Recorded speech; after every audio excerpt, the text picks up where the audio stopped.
বলে আজ আমি আছি ওর বটে।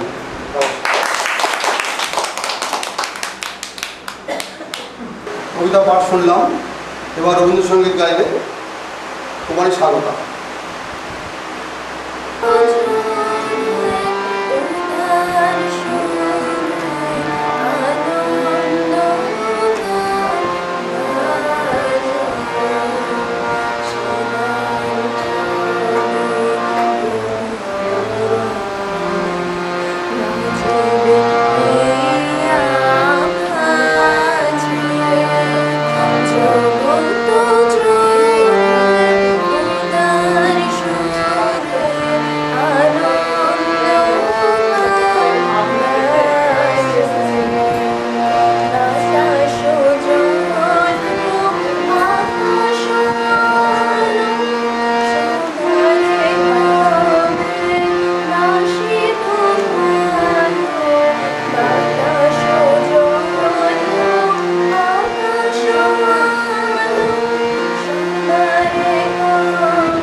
বিশ্বকবি রবীন্দ্রনাথ ঠাকুরের 153তম জন্মবর্ষে তার প্রতি বিনম্র শ্রদ্ধা ও প্রণাম জানিয়ে আমি কবি পূর্ণেন্দু পত্রীর রবি ঠাকুর কবিতাটি পাঠ করছি।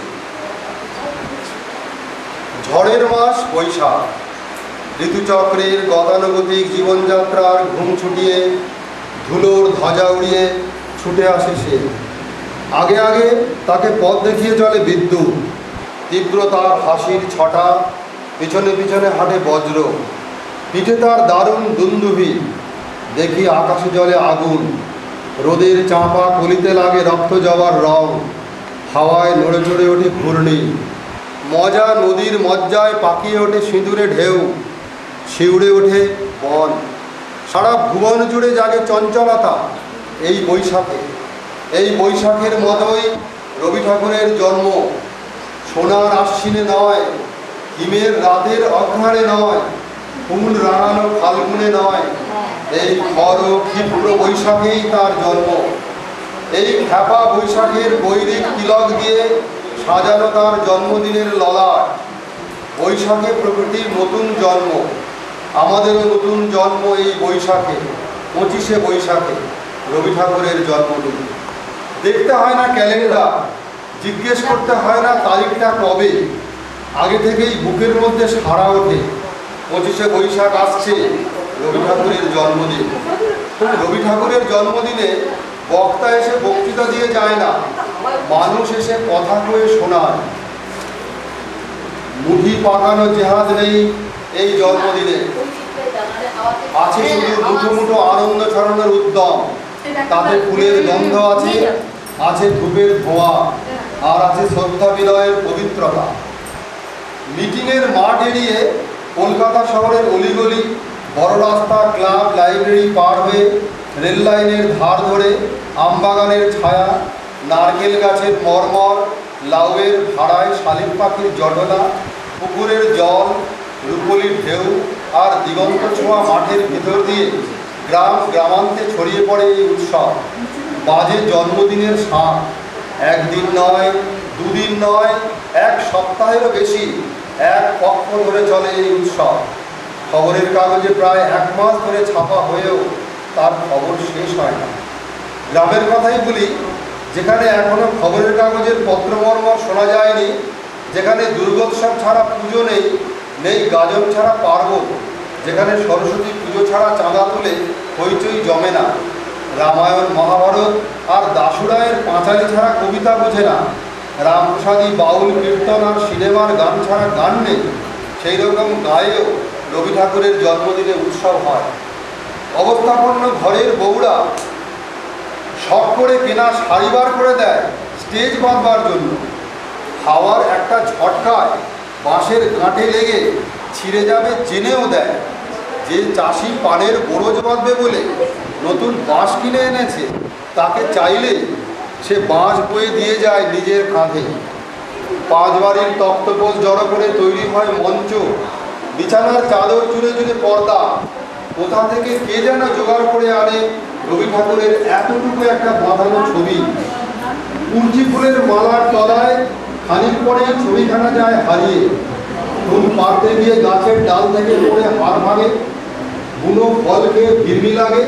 বক্সিদের ফলের বাগানে মার খায় বিস্তর, জাম খায় আরো অনেক বেশি। হেলে সাপ ধরে রাখে, মাথারের ডেস্কে খোলা ব্যাগ বসে ছোটা কোদার গর্তে এইসব পাড়া জানানোর ছেলের পাল এসে জড়ো হয় সেদিন। পেট্রোম্যাক্সের আলোয় ঝলমল করে ওঠে তাদের কচি কাঁচা দুষ্টু মুখগুলো। বছরে একটা দিনের জন্য তারা নতুন হয়ে যায়। কেউ বুকে হাত বেঁধে বীরপুরুষ, কেউ তাকে লুকিয়ে চাপার ডালে ফুটে ওঠা শিশু ঘোড়া, কেউ সোনার তৈরির যাত্রী। উজ্জ্বল শ্যামবর্ণ গলায় পুঁতির হার, পুতুল খেলা ছেড়ে সবে রঙিন শাড়ি ধরেছে, স্কুল ছেড়ে রান্নাঘরে কুন্তি। সেই সব ঘরপোষা নির্জীব মেয়েরা শুধু ওই একটা দিনের জন্য বাল্মীকির হঠাৎ গাওয়া নতুন ছন্দের মতো সবাইকে চমক লাগিয়ে দিয়ে পড়ে শোনায় নির্ঝরের স্বপ্নভঙ্গ। প্রতিদিন প্রতিনিয়তই তার সঙ্গে আমাদের চলাফেরা, মেলামেশা। আমাদের হাতের লেখা রবি ঠাকুরের, কথা বলার ভাষা রবি ঠাকুরের। আমাদের প্রেমের চিঠিতে রবি ঠাকুর, পরীক্ষার খাতায় রবি ঠাকুর, আমাদের গভীর আনন্দ অথবা গোপন ব্যথার গান রবি ঠাকুরের, আমাদের সরস্বতীর সাধনায় রবি ঠাকুর, স্বদেশকে চোখের দৃষ্টি করে রাখার জাতীয়তাবাদ রবি ঠাকুরের, বিদেশকে চোখের সামনে দৃষ্টান্ত করে রাখার আন্তর্জাতিকতা রবি ঠাকুরের, আমাদের সংস্কৃতিকে মাটির কাছাকাছি এগিয়ে নিয়ে যাওয়ার সংকল্প রবি ঠাকুর, আমাদের সভ্যতাকে দানবের হাত থেকে ছিনিয়ে নেওয়ার সংগ্রামে রবি ঠাকুর।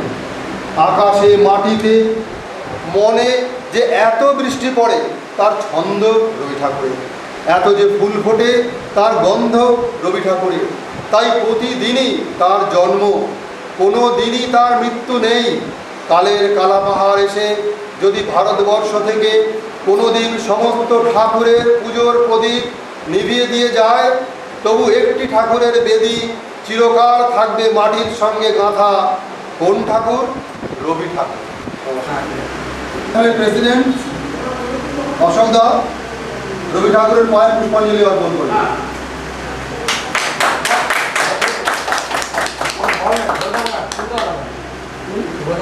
এবার আমরা রবীন্দ্রসঙ্গীত শুনব আমাদের কাকিমার সুমধুর কণ্ঠে, শ্রীমতী ভারতী মজুমদার।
Like